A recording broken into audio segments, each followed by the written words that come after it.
Only Jesus TV. Gbogbo ojú tó ń wò mí àṣírí tuntun míì máa tuntun jáde o nípa àwọn tí wọ́n kó ní Ògbómọ̀ṣọ́ ní oríire local government Òṣèlè ní iléèwé Baptist Church olùkọ́ àtàwọn akẹ́kọ̀ọ́. Àṣírí tó tún jáde yìí ó máa tún yàtọ̀ sí ti Mrs. Alamu. Ṣe mọ̀ pé lẹ́yìn ìgbà tí wọ́n gbà wọ́n jáde tán wọ́n fi ọ̀rọ̀ wá Mrs. Alamu lẹ́nu wò tí ń ṣe principal.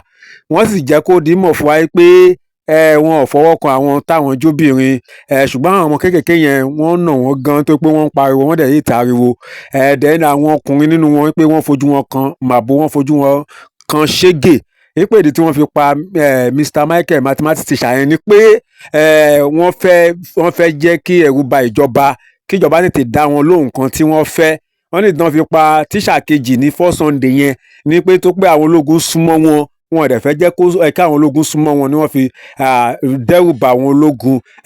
Ẹ wo ẹlòmíì náà ẹlòmíì tuntun jáde ó ti sọ àṣírí o nínú àwọn olùkọ́ tí wọ́n jáde tí wọ́n gbà jáde lọ́wọ́ báńdíìtì.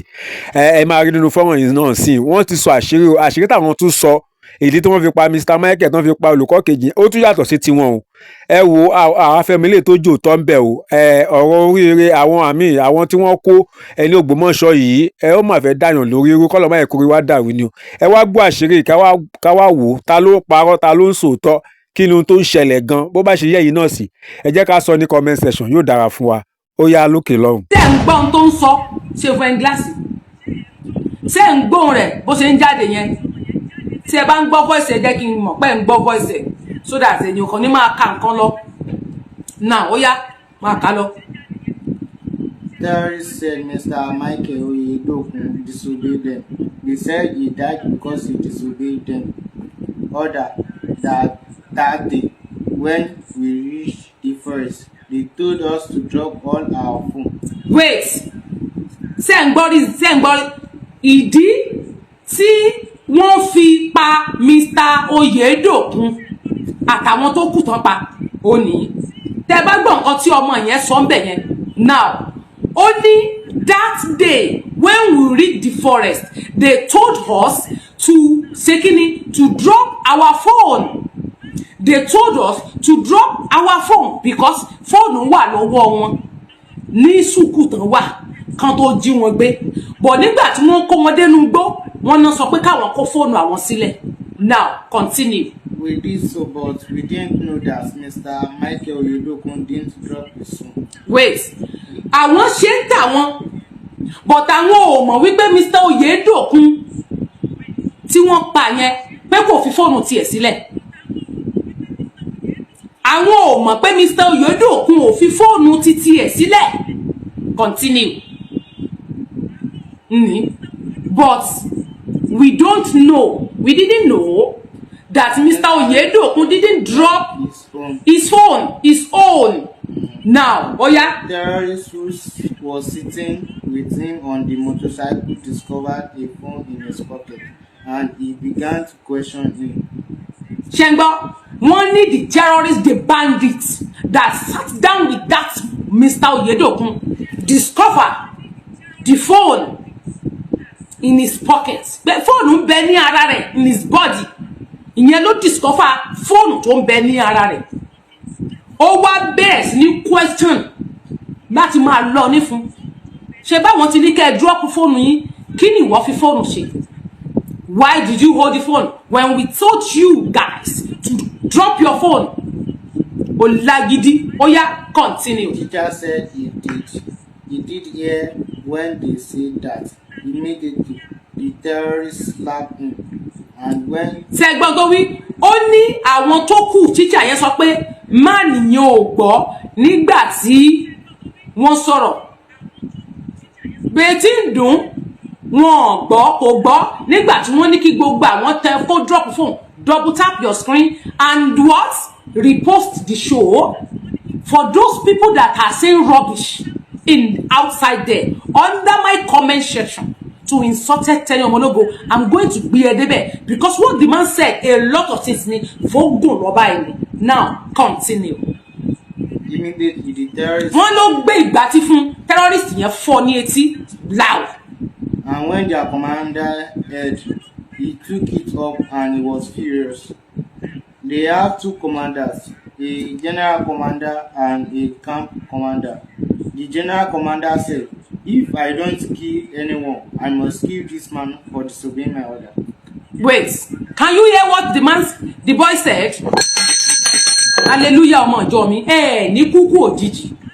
Ìrìn àjò tẹ́rìn nínú ayé tí ó gé ẹ̀mí yín kúrú lójijì. Ní rìn o. Ní ṣiṣẹ́ ṣe. Ní kàgbákò tí ò bá lọ bí iṣẹ́ ń dánlò ṣeṣe kíkú yẹn yẹ̀ lórí ẹ̀. Tẹ́ bá gbọ́n tí ọmọ yẹn wí, ó ní wọ́n ní leader méjì, commander in general olórí burúkú méjì náà ní. Àwọn commander in general wọ́n ní kan bẹ́mẹ̀ kan wà ń gbòòrò. Now, as I was saying, ẹ má gbàgbé pé èyí tó wà ń gbòòrò ló mọ command Tinubu tán láwọn wà nùgbò àwọn ọmọ náà. Wọ́n mọ bí táwọn bandit wà. Wọ́n náà mọ family wọn ọ̀dẹ̀ lè rí family wọn kán gbójú wọn síta kí gbogbo ayé rí family torí ìjọba náà mọ family. We are going there. Now, wọ́n ní commander wa ní tóun ò bá tiẹ̀ pààyàn tẹ́lẹ̀tẹ́lẹ̀. They have two commanders, a general commander and a camp commander. Sengbo, the general commander said, if I didn't kill anyone, I must kill this man for disobeying my order. Wípé ma pa man nìyẹn, ìyẹn Oyèdòkun. Torí kó disobey o, pé ó ní kó fi fóònù lẹ̀ kó fi fóònù lẹ̀. Tóun bá torí ẹ̀rù á bà wọ́n pé wọn mọ̀ bóyá ó ti link many things síta. N tó jẹ́ kán pa nù. Torí wípé ṣẹ́yìn náà rí wípé bó ṣe fún wọn ní guideline. Ẹni tí ò bá ti follow instruction wọn náà máa pa. Do you even think it's because of phone? Náà ṣe pàdánù. N tó wà lẹ́yìn ọ̀fà ojú èjé lọ. But ẹ jẹ́ ká máa lọ ọlọ́gbọ́n ló lé yé. Kí máa bá yín kà ó yá gbé mi débẹ̀ ọmọ ológo. The following day, Mr. Michael Oyedokun was slaughtered. Subhanallah. Ẹ jẹ́ ká lọ ha. Where's our how? Repeat that place. Repeat it. Bami tu benka. The following day, Mr. Michael Oyedokun was slaughtered. Can you hear? Wọ́n ní ọjọ́ kejì wọ́n gé orí man yẹn dànù. Ni wọ́n pa. Ọjọ́ kejì ni wọ́n du Mr. Oyedokun nítorí pé ó disobey wọn. Ìpakúpa náà pa yẹn o. Ẹ dẹ̀ mọ̀ pé àwọn burúkú yìí tó bá fẹ́ pa wọ́n kìí ṣe pọ́n máa yìnbọn bí kan gé orí wọn dànù ni. Ó níjọ́ kejì ni wọ́n slaughter ẹ̀ náà dù bí ẹran. Ààyè ni wọ́n dù o kìí ṣe pọ́n kọ́kọ́ ti pa tán o. Torí àwọn pípù yóò kì í pààyàn lẹ́yìn wọ́n á pa ẹ́ lójú ara bí ìgbà tó bá pa màálù. The following day, the second day, he was slaughtered. Continue, Omologo. He was shouting as they were dragging him away. He was begging and his wait, was he was doing what? Begging. Start from the slaughter. He was shouting as they were dragging him away. The following day, Mr. Oyedokun was slaughtered. Yeah. He was shouting and they were dragging him away. Pé ó ń pariwo. Wọ́n gbé okay. He was begging and his noise was so loud, but later, no more noise. Subhanallah Rabbika. Awusubillahi minash shaitani rajim. La ilaha illallah. Yamiya Satani. Sami Satani. Eriwo ya ayagba yàtọ̀ fúnnu ayé mi. Wọ́n dù. Wọ́n lọ kan àwọn kọ́kọ́ ń gbọ́ ẹ̀bẹ̀. Wọ́n ń gbọ́ ẹ̀bẹ̀. Ẹ jọ̀ọ́. Ìyẹn mi pé gbogbo fídíò bí tá ti rí man yẹn tó bẹ̀bẹ̀ yẹn. Tó ń bẹ̀ wọ́n láwọn gbọ́ ẹ̀bẹ̀. He was begging them, but later àwọn ò gbọ́ noise mọ́ àwọn gbáriwo tẹ́lẹ̀ ó yá oró no gbọ́ everything just louder. Continue ọmọlógo ní pasán. One terrorist in his age of 17 or 18 came later. He was dancing and singing to celebrate the death of the teacher. Wait, can you hear that? How old? 17 or 18. Ṣé ẹ ti gbọ́? Ó ní ẹgbẹ́ tó wà wẹ́ ó ní one terrorist ìyẹn one bandit, one of them age 70 to 80 years, ọmọ ọdún mẹ́tàdínlógún sí ọmọ ọdún méjìdínlógún ó wá ní ọjọ́ kejì wá bá wọn níbi tí wọ́n wà láti wá sí àjọyọ̀ pé wọ́n pa arákùnrin yẹn torí wọ́n ti rí oúnjẹ jẹ torí wọ́n ṣe pa yẹn ọjà ni bí wọ́n bá ta inú wọn wọ́n ta ẹ̀dọ̀ wọn bó ṣe fún wọn ta ńbẹ̀ torí olórí burúkú làwọn bandit yín àwọn olórí burúkú tẹ́ ẹ kó sínú igbó táwọn ìjọba yẹn ranjú lẹ̀ tán sì ń dá àwọn ọmọ ọlọ́mọ lóró dáwọn ènìyàn lóró tó sì ń ṣẹlẹ̀ látijọ́ tẹ́ ẹ ti pa wọn run nínú igbó. You hear that? Wọ́n ní the second day ẹ woru age ọmọ tá à ń sọ ń parẹ̀ wọ́n lọ́mọ 17 to 18 years lára àwọn bandit yẹn ó wá sínú igbó ó wá síbi tí àwọn wà láti wá máa jó jàgínní jàgínní jòǹjòló jàgínní jàgínní jòǹjòló jòǹjòló jòǹjòló ó ń jíjó olórí burúkú tó yẹ pé wọ́n ṣe máa pa òun náà dànù nìyẹn kí ló ń jó fún ó ń jó ijó wípé wọ́n pa teacher àbí continue ọmọlógo ní pasán. Mr. John Olaleyi was murdered on June 7. Can you hear that? Another person another teacher òun náà tún pa òun náà ní June 7 Oni, they killed him because they said they have warned military. They have warned that military men should not move closer. Ṣé gbọ́? Because tó wípé wọ́n wọ́n ẹ̀ ṣé wọ́n wọ́n má nìyẹn. Mr. John yẹn ṣé ìbára àwọn teacher náà ni. Mr. John Oyeleye was murdered on the June 17. They killed him because they said they have warned that military men should not move closer. Ṣé ká sọ pé Mr. John yẹn sọ ni ara àwọn military ni àbí nǹkan tó ń sọ ìrẹsọ nìyẹn lórí bó ṣe kọ́ yẹn pé wọ́n ti wọ́nu àwọn military wọn wípé kí wọ́n má move closer to them wọ́n pa another person ní June 7. Continue. Ibi báyìí ládé. They didn't kill them in our presence. They came to take them away and go to another place to carry out that evil act. Can you hear? Ó ní pé tán bá fẹ́ pa wọ́n àbọ̀n fẹ́ ṣe wọ́n ní jàmbá wọ́n ń ṣe lójú wọn wọ́n kàn mú wọn bí ìgbà tán bá ti ṣe tán tí wọ́n mú adìyẹ nínú àgò bí ìgbà tí wọ́n bá fẹ́ má adìyẹ nínú àgò wọ́n kàn rárá mú wọn báyìí wọ́n mú lọ bí tí wọ́n ti pa wọ́n ni tán bá ṣe tán náà máa ń gbáriwo. Continue. We were only hearing their noises. Ariwo lásán náà ń gbọ́. Continue. They have a tent where they kept us. We were chained and they handcuffed our hand, but the whole 56 days they blindfolded our face and. Kí ni wí bẹ́ẹ̀ ká tún bẹ̀ yẹn kà àti mú lọ síbi tí mo ti ní ẹ máa rí àwọn points ìdí tíjọba yín fi di pé àwọn ni wọ́n fa sábàbí ariwo irọ́ tí ayé sọ pé wọ́n ń ṣe drama àti ńlọbẹ̀. Only they have a tent wọ́n ní tent mẹ́ okay they have the tent where they kept us nínú igbó lẹ tún ní tent ẹ máa ya wèrè pọ̀ ẹ tún ní tent nínú igbó báwo lẹ ṣe kó tent dénú igbó ọmọ ìyá mi bó ní tent ṣe dénú igbó ẹ̀yin ará àdúgbò wow ẹ dákun bó ní tent ṣe dénú igbó wọ́n ní tent ń bẹ nínú igbó how come n tó wínú o ara àwọn tó dé ni o only they have a tent where they kept us we were chained wọ́n so wọ́n bí ẹran but gbà tán tú wọ́n lẹ̀ yẹn máa fún iná àwọn kókó points tó bá dé wípé wọ́n ti gbà wọ́n sílẹ̀ ó yọjọ́ mẹ́ta ní Nàìjíríà ṣẹ̀ṣẹ̀ so wọn we will say all those things is true because ẹni tán bá so mọ́lẹ̀ fún 56 days tí wọ́n dè mọ́lẹ̀ láì ṣe wèrè fún 56 days kódà tó bá dìde báyìí bó ṣe máa ṣe rèé ẹsẹ̀ rẹ̀ máa shake ni and then ẹsẹ̀ wọn máa wú ara wọn wú because ojú kan náà dè wọ́n mọ́ because that is what this man said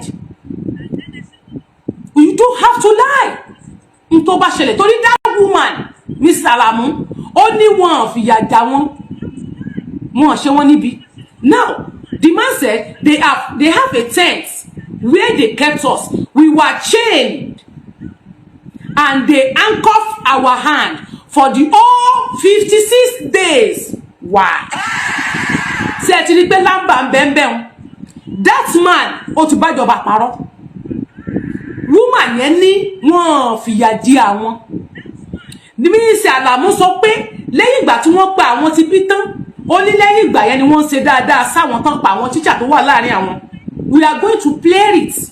That is why I say there is a something that you guys do or did tó máa ń jẹ́ kí ayé suspect pé ẹ̀ ń parọ́. Torí ohun tí Wunmi Salamu sọ ó ti ń yàtọ̀ sí nǹkan tí wọ́n sọ ń sìn Sákéwù tó rò pé o mọ̀rọ̀ sọ. Sorry, ma don't come to attack any ọmọ ológo. I fought for you guys and I pity how Nigeria government doing to you, because tó bá yẹ pé wọ́n ti gbé ìgbésẹ̀ lórí bí kí Boko Haram máa jíyàn gbé nílùú, irú eléyìí ò ní ṣẹlẹ̀ sí yín. Ẹ worú àwọn ọmọ kékeré tí wọ́n pa wọ́n ní future tiwọn bẹ́ẹ̀ yóò bá tiẹ̀ ní tiyín. Sáwọn ọmọ tán pa yẹn kí ló fẹ́ fún àwọn òbí wọn tó fẹ́ dàbí ọmọ tí wọ́n bí kán máa rá àwọn ọmọ wọn. Àwọn ọmọ tán nílé ayé tí wọ́n wá láti lò, they wasted their life. Ìwọ tún wá mú irọ́ lámbà tiẹ̀ o tún jù sí gbọ́ irọ́ tó pa. Àmọ́ pọ́n bá de wèrè mọ́lẹ̀ fún 56 days ó sọ wípé fún 3 days ó ní fún 56 days ni wọ́n fi so yín mọ́lẹ̀ bí ẹran. Wàtákùlà ó dẹ̀ bẹ̀rù Ọlọ́run tó bá gba nǹkan tó yẹ kó máa bájọba kó máa parọ́ mọ́jọba. Torí òun purọ́, torí ẹ̀yin lẹ̀ ń jẹ́ kí wọ́n máa sọ pé ìjọba ń pa irọ́. I'm not cover my eyes or my face. I'm saying it clearly. You are a liar. You are a bloody liar. If that didn't happen, ẹ̀dẹ̀rìn freely, àrí gbogbo yín bínú yín ṣe ń dùn nígbà tí wọ́n release yín. Tẹ́ ń já bisikíìtì mọ́ yín lọ́wọ́ tínú yín dùn. Ṣé ẹni tí wọ́n bá dè mọ́lẹ̀ fún 56 days á dẹ̀ lè dá dúró padà. Ẹ ṣeun, ó yẹ jẹ́ ká gbọ́ nǹkan tí principal, ẹ jẹ́ kí a gbọ́ ohun tí wọ́n sọ ká wá gbé sí ohun tá a gbọ́ yìí. The rest of the victim, they will close their mouth, tie it with clothes, and beat them very well. Then the men, they had it worse than us because they were blindfolded, handcuffed, and chained. All of them until they remained. Was there any form of molestation on anybody? Sexual molestation? No. Mrs. Richard, what next for you? I mean, what is going through your mind? I know your husband can also wait to get to the church. I want to see my husband. When I get home, I can think of everything. Definitely, it has to be something that will be good for me. How do you constantly also get the children because they're kids? I mean, how were you able to cope with that? We set them up. When we started, the first week, they were bringing biscuits for them, maybe to make them comfortable. But along the line, that stopped.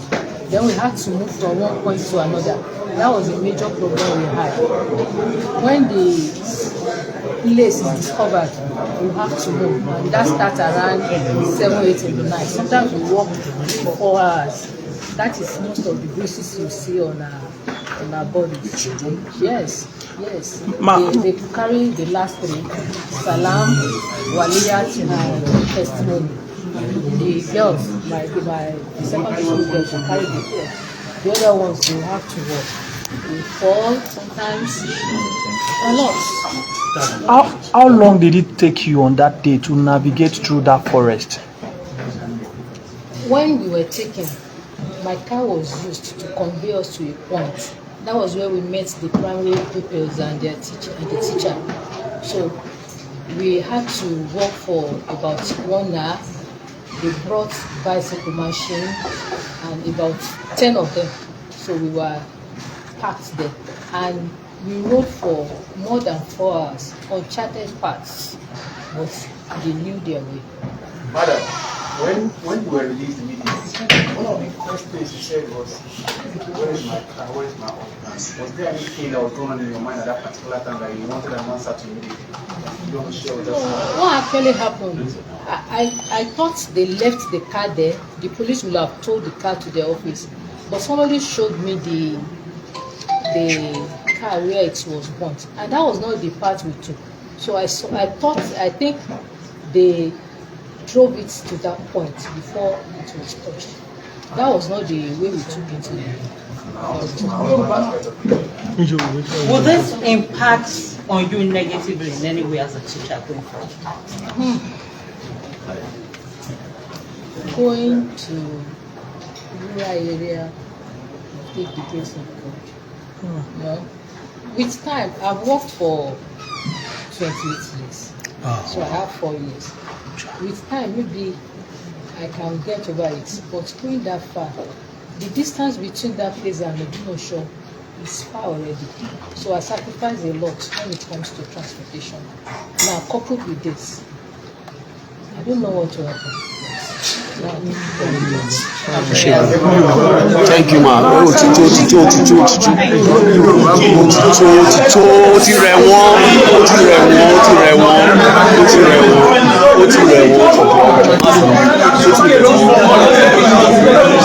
Èmi náà join ṣèbí èmi àti ẹ̀la wà sábẹ̀.